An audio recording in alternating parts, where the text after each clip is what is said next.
ಅವರ ಹಿಂದೆ ಸಿಂಧು ರಾಜ ಹಾಗೂ ಶಕುನಿಯು ಜಯದ್ರಥನ ಬಲಗಡೆ ಒಂದೇ ವಿಧವಾದ ಚತುರಾಶ್ವರಥಗಳಲ್ಲಿ ಕುಳಿತಿರುವವರೇ ಕೌರವೇಶ್ವರನ 98 ಮಂದಿ ಸಹೋದರರು. ಆ ಸಮೂಹದಲ್ಲಿ ದುರ್ಯೋಧನನ ಮಕ್ಕಳು ಇರುವರು.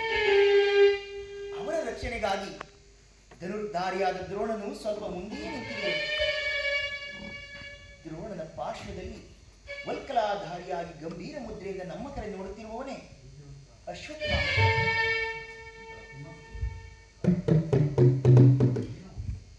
ಇತ್ತ ನೋಡು ಪಾರ್ಥ, ಸ್ವರ್ಣಮಯವಾದ ಅಷ್ಟಾಶ್ವ ಶೋಭಿತ ರಥದಲ್ಲಿ ಶ್ವೇತವಸನಧಾರಿಯಾಗಿ ಕುಳಿತಿರುವ ಆ ಮಹಾಪುರುಷನೇ ಕೌರವರ ಸೇನಾಪತಿ ಭೀಷ್ಮನು.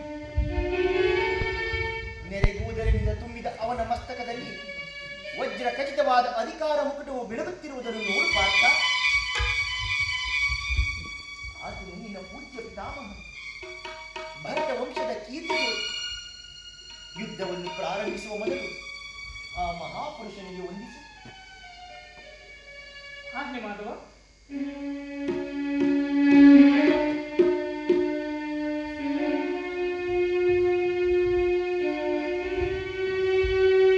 ಭೀಷ್ಮನ್, ಗುರುಪಿತಾಮಹ, ನಿನಗೆ ವಂದಿಸುವೆನು.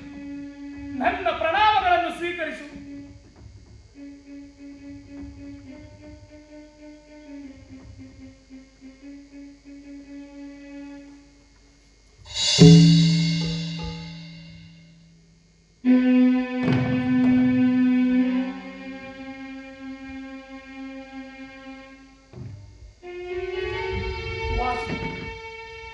ನನ್ನ ಜೀವನದಲ್ಲಿ ಇದೆಂತಹ ಪವಿತ್ರವಾದ ಸಮಯ. ಈಗ ನನ್ನ ಮನಸ್ಸಿನಲ್ಲಿ ಹುಟ್ಟುತ್ತಿರುವ ಭಾವನೆಗಳನ್ನು ನಿನಗೆ ತಿಳಿಸಬಲ್ಲೆನಾದರೆ ಇದೇನು ಅರ್ಜುನನ ಪತನವೇ ಅಥವಾ ಉತ್ಥಾನವೇ?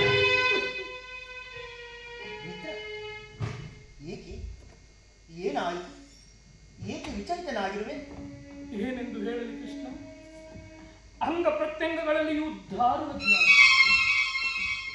ಬೇಸಿಗೆಯ ಬಿಸಿಲಿನಿಂದ ಬೆಂದ ತಾವರೆಯಂತೆ ಮುಖವು ಬಾಗಿದೆ. ಶರೀರದಲ್ಲಿ ಕಂಪನವು, ರೋಮಾಂಚನವು ಹುಟ್ಟಿರುವುದು. ನಾಲಿಗೆಯು ಒಣಗುತ್ತಿರುವುದು. ಗಾಳಿಯು ಕೈಯಿಂದ ಕಳಚಿದೆ. ಕಾಲುಗಳಲ್ಲಿ ನಿಲ್ಲಲು ತ್ರಾಣವಿಲ್ಲ. ಕೃಷ್ಣ, ನಾನು ನೋಡುತ್ತಿರುವುದೇನನ್ನು?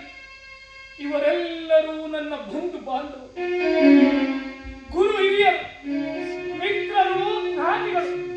ಇವರಲ್ಲೆಷ್ಟು ಜನರ ದಮನಿಯಗಳಲ್ಲಿ ಭರತ ವಂಶದ ಪವಿತ್ರವಾದ ರಕ್ತ ಹೊರಟಿರುವುದು ಬಲ್ಲೆಯ? ರಾಜ್ಯದ ಮೇಲಿನ ಆಶೆಯಿಂದಾಗಿ ಇವರೆಲ್ಲರನ್ನು ವಧಿಸಲು ನನ್ನಿಂದಾಗಲು 3 ಲೋಕ ಸಾರ್ವಭೌಮ ಪದವಿಯ ಸಲುವಾಗಿ ನಾನೀ ಜ್ಞಾತಿ ವಧೆಗೆ, ನಾನೀ ಗುರು ಹಿಂಸೆಗೆ ಕೈ ಹಾಕಬಾರದು. ರಥವನ್ನು ತಿರುಗಿಸು ಮಿತ್ರ, ನನಗೆ ಯುದ್ಧವು ಬೇಡ.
ತೆರೆದ ಸ್ವರ್ಗದ ಬಾಗಿಲನ್ನು ನಿರಾಕರಿಸಿ ನರಕದ ಮಾರ್ಗವನ್ನು ಹಿಡಿಯಬೇಡ. ಆ ದರ್ಶನದಿಂದ ಹೆಸರಾಗಿ ಹೇಳಿ ಎಂಬ ನಿಂದೆಯನ್ನು ನೀನು ಸಹಿಸಲಾರೆ. ಯುದ್ಧಕ್ಕೆ ಸಿದ್ಧನಾದ ಪಾರ್ಥ.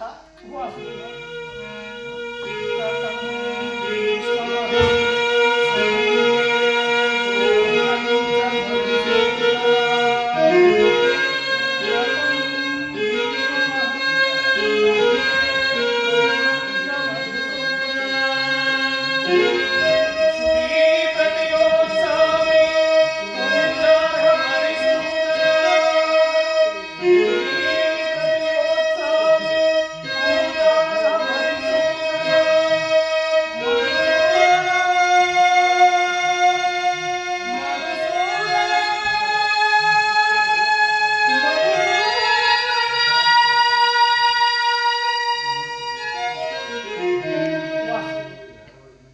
ಒಂದು ಸಾರಿ ಕುರು ಸೈನ್ಯದ ಕಡೆ ದೃಷ್ಟಿಸಿ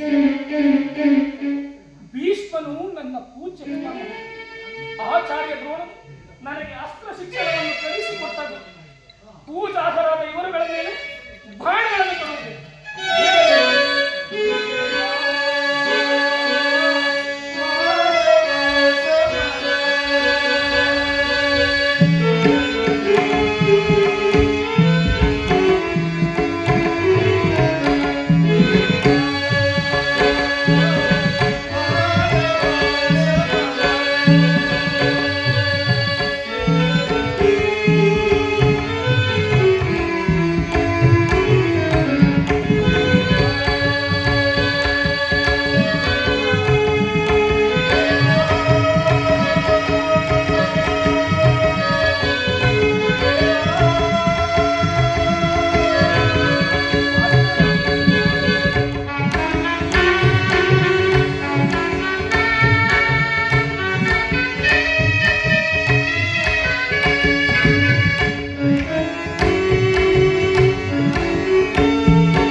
ರಾಜ್ಯ ಲೋಭಗಳನ್ನು ಅನುಭವಿಸುವ ಇಚ್ಛೆಯು ನನಗಿಲ್ಲ.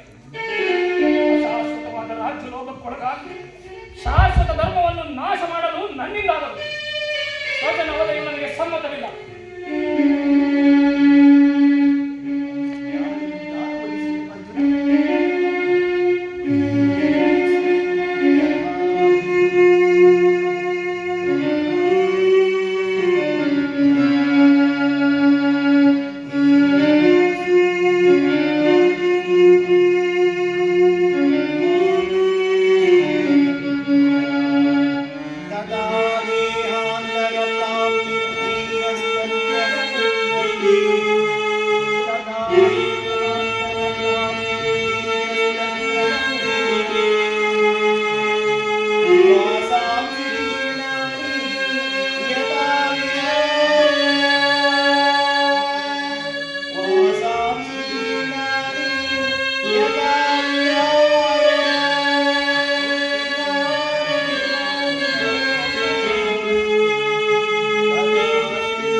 ಆತ್ಮನನ್ನು ವಧಿಸುವುದು ಅಸಂಭವ.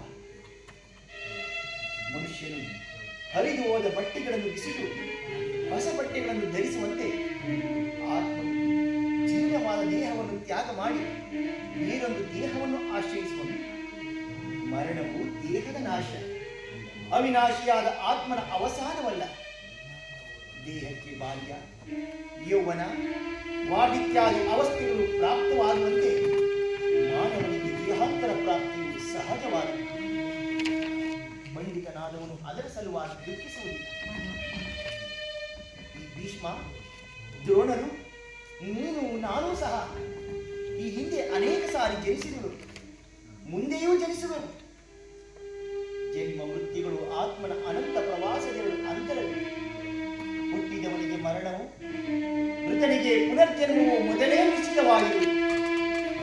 ಅವಶ್ಯವಾಗಿ ಆಗಬೇಕಾದುದಕ್ಕೆ ಮೂಢನಂತೆ ಚಿಂತಿಸಿ ಫಲವೇ? ಯುದ್ಧವು ಕ್ಷತ್ರಿಯ ಧರ್ಮ. ನಿನ್ನ ಧರ್ಮವನ್ನು ನೀನು ಪಾಲನೆ ಮಾಡು. ನನ್ನ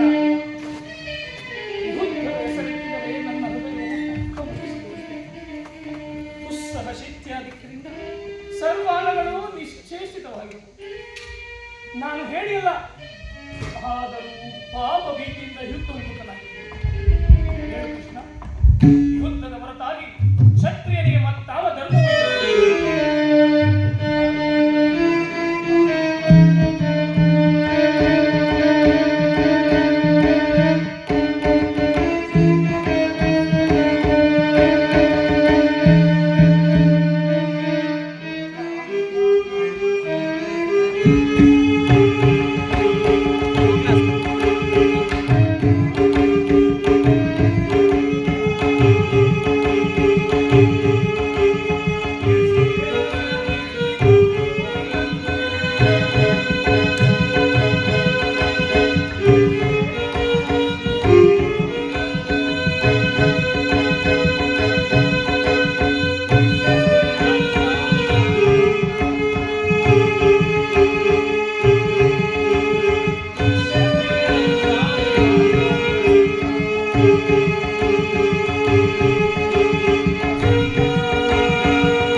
ಸ್ವಧರ್ಮ ಪಾಲನೆಯಲ್ಲಿ ಪ್ರಾಣಗಳನ್ನಾದರೂ ತ್ಯಜಿಸಬಹುದು. ಆದರೆ ಪರಧರ್ಮಾವಲಂಬನವು ಅನರ್ಥಕಾರಿ. ನೆನಪಿರಲಿ ಅರ್ಜುನ, ಇದು ಧರ್ಮಯುದ್ಧ. ನೀನು ಈ ಯುದ್ಧದಿಂದ ನಿವೃತ್ತನಾದರೆ ಸ್ವಧರ್ಮವನ್ನು ಉಲ್ಲಂಘಿಸಿದ ಪಾಪಕ್ಕೆ ಗುರಿಯಾಗುವೆ. ಅಪಕೀರ್ತಿ ಬಾಧೆ ಎನ್ನಿಸುವೆ. ನಿನ್ನಂತಹ ಸಂಭಾವಿತರಿಗೆ ಅಪಕೀರ್ತಿಯು ಮರಣಕ್ಕಿಂತಲೂ ಘೋರತರವು. ಶತ್ರುಗಳು ಆತ್ಮೀಯರು ವಂಚಕರನ್ನು ನಿಂದಿಸುವರು. ಆದ್ದರಿಂದ ಈ ಮನೋವಿಕಾರವನ್ನು ತ್ಯಜಿಸಿ ಸ್ವಧರ್ಮವನ್ನು ಪಾಲನೆ ಮಾಡು. ಕರ್ಮವು ಪೌರುಷದ ಲಕ್ಷಣ. ಅಕರ್ಮಣನಾದ ಮಾನವನು ಸರ್ವರ ನಿಂದೆಗೂ ಪಾತ್ರನು, ಸರ್ವರಿಂದಲೂ ವಂಚಿತನು. ಅಜ್ಞಾನದಿಂದ ನೀನು ಕರ್ಮಭ್ರಷ್ಟನಾಗಬೇಡ ಪಾತ್ರ. ಈ ಯುದ್ಧದಲ್ಲಿ ನನ್ನ ನಿರ್ದಿಷ್ಟ ಧರ್ಮ ನಾಶನವೋ ಧರ್ಮ ರಕ್ಷಣೆ. ಉಭಯ ಭ್ರಷ್ಟನಾಗದಂತೆ ನನಗೆ ಒಂದು ಕಾರ್ಯವನ್ನು ಕರ್ಮವು ಮಾನವ ಜೀವನದ ರಾಜಮಾರ್ಗ. ನೀನೀಗ ಕರ್ಮತತ್ಪರನಾದ ಫಲಾಫಲಗಳನ್ನು ಚಿಂತಿಸದೆ ನಿರ್ದಿಷ್ಟ ಕರ್ಮವನ್ನಾಗಬೇಕು. ಮಾನವನು ಕರ್ಮಕ್ಕೆ ಮಾತ್ರ ಅಧಿಕಾರಿ. ಫಲವು ಅವನ ಅಧೀನವಲ್ಲ. ಅನಾಸಕ್ತ ಚಿತ್ತನಾಗಿ ಸಿದ್ಧಿ ಅಸಿದ್ಧಿಗಳಲ್ಲಿ ಸಮಾನ ಭಾವದಿಂದ ಕಾರ್ಯಾಚರಣೆ ಮಾಡುವುದೇ ಮಾನವನ ಕರ್ತವ್ಯ. ಕರ್ಮಯೋಗಿಯೇ ಪರದಲ್ಲಿ ಸ್ವರ್ಗವನ್ನು ಪಡೆಯುವುದು.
ಇಹಲೋಕದಲ್ಲಿ ಜನ್ಮಗ್ರಹಣ ಮಾಡಿರುವುದು. ನನಗೆ ಅವುಗಳ ನೆನಪಿರುವುದು, ನಿನಗಿಲ್ಲ. ನಾನು ಜನ್ಮಜರಾಹಿತ ಅವ್ಯಯಾತ್ಮ, ಪಂಚಭೂತಗಳಿಗೆ ಒಡೆಯನು. ಯಾವಾಗ ಧರ್ಮದ ಪತನವು ಅಧರ್ಮದ ಉದ್ಧಾರವೂ ಆಗುವುದೋ ಆಗ ನಾನು ಭೂಮಿಯಲ್ಲಿ ಜನ್ಮಗ್ರಹಣ ಮಾಡುವೆ.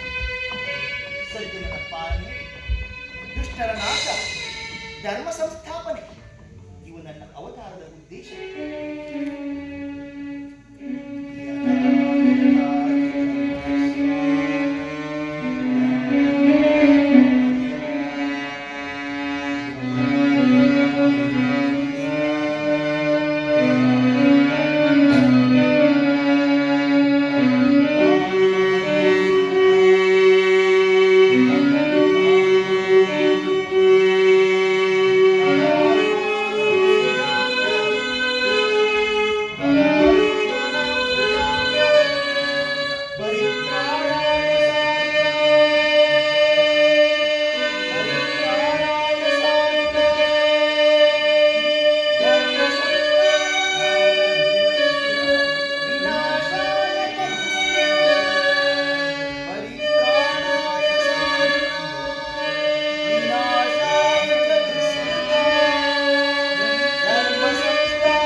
ಸರ್ವ ಪ್ರಪಂಚವನ್ನು ಧಾರಣೆ ಮಾಡಿ ಜಲರೂಪದಿಂದ ಪ್ರಾಣಿಗಳಿಗೆ ಜೀವವನ್ನು ಕೊಡುವುದು, ಅಗ್ನಿಮಯವಾಗಿ ಅವುಗಳ ಶಕ್ತಿಯನ್ನು ವರ್ಧಿಸುವೆನು, ವಾಯುವಿನಲ್ಲಿ ಚಲಿಸುವೆನು, ಆಕಾಶ ಇರಿಸಿ ಈ ವಿಶ್ವ ಜಗತ್ತನ್ನು ವ್ಯಾಪಿಸಿರುವೆನು. ಮನೋಬುದ್ಧಿ ಅಹಂಕಾರಗಳೆಂಬ ತ್ರಿಗುಣಾತ್ಮಕ ರೂಪದಿಂದ ಮಾನವನ ಪ್ರಜ್ಞೆಯನ್ನು ಜಾಗೃತಗೊಳಿಸಿ ಆತ್ಮವಿಕಾಸದ ರಾಜಪಥದಲ್ಲಿ ನಡೆಸಿದೆ. ಬಹುರೂಪಾತ್ಮಕವಾದ ಜಗತ್ತಿನ ಪ್ರಭುವ ಪ್ರಳಯಗಳಿಗೆ, ಉದಯ ವಿನಾಶಕ್ಕೆ ನಾನೇ ಕಾರಣ. ಸರ್ವಶ್ರೇಷ್ಠವು ಸರ್ವಾಂತರ್ಯಾಮಿಯೂ ಆದ ಪರಾವರ್ತನವು ನಾನು. ದಾರದಲ್ಲಿ ಮಣಿಪೋಣಿಸಲ್ಪಟ್ಟಂತೆ ಈ ವಿಶ್ವ ಜಗತ್ತು ನನ್ನಲ್ಲಿ ಪ್ರೋತವಾಗಿರುವುದು. ನಾನು ನೀರಿನಲ್ಲಿನ ಸಾತ್ಮಕನು, ಸೂರ್ಯ ಚಂದ್ರರ ಕಾಂತಿಯು ನನ್ನದು. ವೇದಗಳಲ್ಲಿನ ಓಂಕಾರವು ನಾನು, ಮನುಷ್ಯರಲ್ಲಿನ ಪೌರುಷವು ನನ್ನದು. ಈ ಸಮಸ್ತ ಭೂತಗಳ ಅಧಿಕಾರವು ನಾನು ದೇವತೆಗಳಲ್ಲಿ ಇಂದ್ರನು, ವೇದಗಳಲ್ಲಿ ಸಾಮವು, ಪರ್ವತಗಳಲ್ಲಿ ಮೇರುವು, ರುದ್ರರಲ್ಲಿ ಶಂಕರನು ಆಗಿವೆ. ಅರ್ಜುನ, ನನ್ನ ವಿಭೂತಿಗಳು ಅಗಣ್ಯ, ಅನಂತ, ಅಬೋಧ.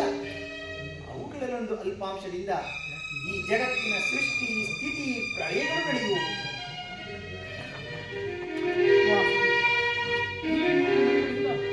ನನ್ನ ಮೋಹವು ನಾಶವಾಯಿತು, ಹೃದಯದ ಅಂಧಕಾರವೂ ಹರಿಯಿತು.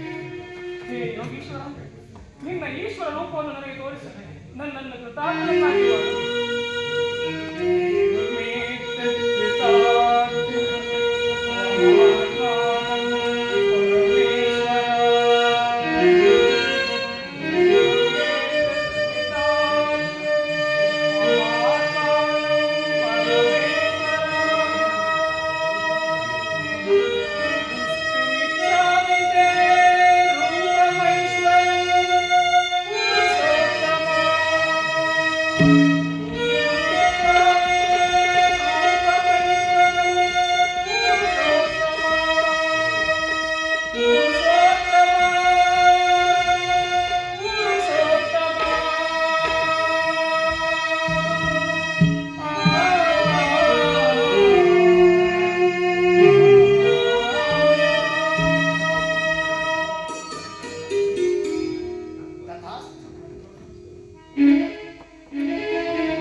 वही असतं कधी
ಭಯವನ್ನು ಬಿಟ್ಟಾಡಿಸಕ ಕದಾಚಿತ್ ಶೋಭಿತವಾದ ನನ್ನ ಸೌಮ್ಯ ಮೂರ್ತಿಯ ದರ್ಶನ ಮಾಡಿ ಸಾಗರ ಮಧ್ಯದ ಪ್ರಶಾಂತವಾದ ಗಂಭೀರ ಜಲರಾಶಿಯಲ್ಲಿ ನಿಶ್ಚಲವಾಗಿ ನಡೆಯುವ ನಾವೆಯಂತೆ ನಿನ್ನ ಹೃದಯವು ಶಾಂತವಾದ ಈ ಕುರುಕ್ಷೇತ್ರದಲ್ಲಿ ನಿನ್ನ ನೌಕೆಯು ಪದಭ್ರಷ್ಟವಾಗದಂತೆ ನೋಡಿಕೊಂಡು ಸುರಕ್ಷಿತವಾಗಿ ದಡವನ್ನು ಮುಟ್ಟಿಸಲು ನಾನು ಕರುಣಾಧಾರನಾಗಿ